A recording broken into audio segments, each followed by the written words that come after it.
Ayan, at medyo malamig din sa labas. So, bukas nga pala, so, ang dating namin sa Ushuaia, Argentina. So ayan, ayan, check out ako sa aking dinner duty. So ayan, dito ako naglalakad sa open deck kasi nga para makasimoy tayo ng sariwang hangin. So ito nga pala yung aming mga lifeboat. So napakarami yan, hanggang doon yan sa dulo. So dito sa likuran ng barko. So nasa 24 yung aming lifeboat. So 12 dito sa starboard side, ibig sabihin starboard side, so sa right side of the ship. So ayan, medyo bibigyan ko ng trivia.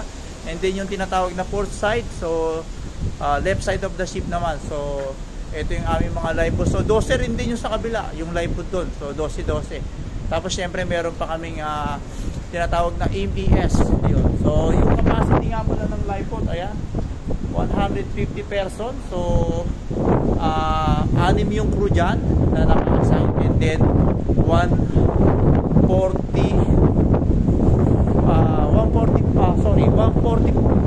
para sa mga guests. So siyempre tayo mga experto na kayo dati.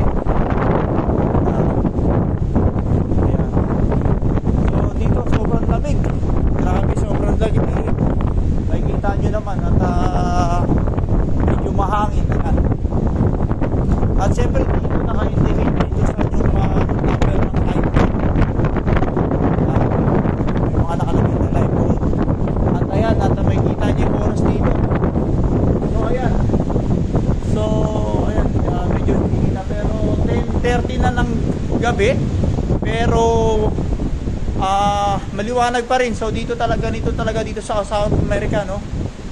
So mula dun sa tawag ito sa Uruguay, sa Mexico, ano pa sa Chile, ayan, kahit alas 9 na, alas 10 na ng gabi, maliwanag pa rin. So ayan, makikita nyo kung ano yung lifeboat number.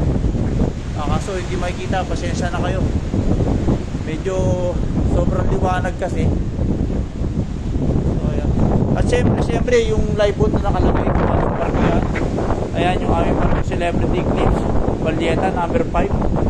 So siyempre lahat ng lifeboat may nakalagay kung anong barko siya naka-assign para siyempre kung in case of emergency, ayan, malalaman ng helicopter o ng search and rescue kung barko.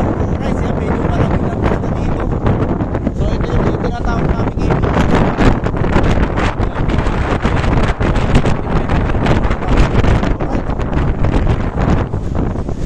Okay, so yung mga ka-amazing, mega love shout out sa inyo lahat dyan. Siyempre mga sa mga lakwatsa ko. So ayan, papasok dito hanggang sa muli. Medyo meron tayong tututunan. Grabe, sobrang hangin sa labas. Sobrang hangin talaga. Grabe, parang nag-freeze yung aking kamay.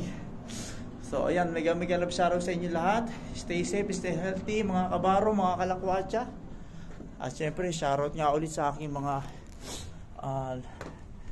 kabaro dyan sa iba't ibang barko sa panig ng mundo. Alright. At syempre mga kabaro, ayan, habol ko lang kung meron kayong gustong malaman dito sa cruise ship, ang mga katanungan yan, comment down below.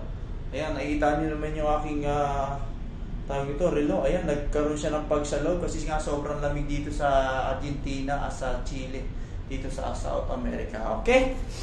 Alright, so comment down below. So kung meron kayong mga tanungan dito sa pagbabarko sa cruise ship, okay?